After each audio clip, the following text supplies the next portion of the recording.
A new conspiracy theory coming from the Russian government is claiming that the reason for the Ukrainian invasion was because the US had been developing and plotting to release a bioweapon or even another coronavirus from biolabs throughout Ukraine.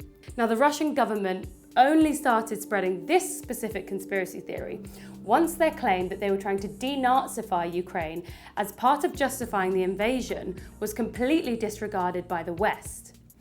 And a study by London-based campaign group, the Centre for Countering Digital Hate, found that 80% of posts relating to this conspiracy theory were not being labelled on Facebook and Instagram as misinformation. So where did this conspiracy theory originate from? Now, over the last 2 years, there have been two strong movements on social media, the anti-vaxxers and the other being Russian propaganda. So this conspiracy theory has been combined by the two movements to create a very dangerous concoction of false narratives.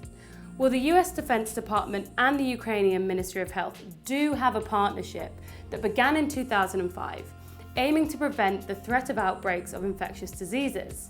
Well, this seems to be sufficient evidence to fuel this conspiracy theory. Despite all this noise, there are no US-run biological weapon labs operating in Ukraine. So why is this conspiracy theory so dangerous? Well, I spoke to Imran Ahmed from the Centre for Countering Digital Hate about why it's so important to clamp down on these kinds of conspiracy theories on social media. Here's what he told me.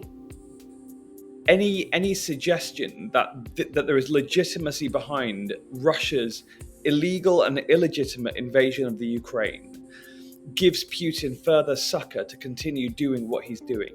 It's absolutely vital for the Ukrainian people that we stamp down on these false narratives, which gives some veneer, no matter how false, of legitimacy to Vladimir Putin's evil war crimes. It's just not good enough from Facebook, one of the world's wealthiest companies, that still can't seem to identify the absolute obvious bad actors, the people who are super spreaders of disinformation, and apply their rules consistently and fairly to them. If we can do it with 20 staff, surely Facebook with 60,000 staff could do a better job.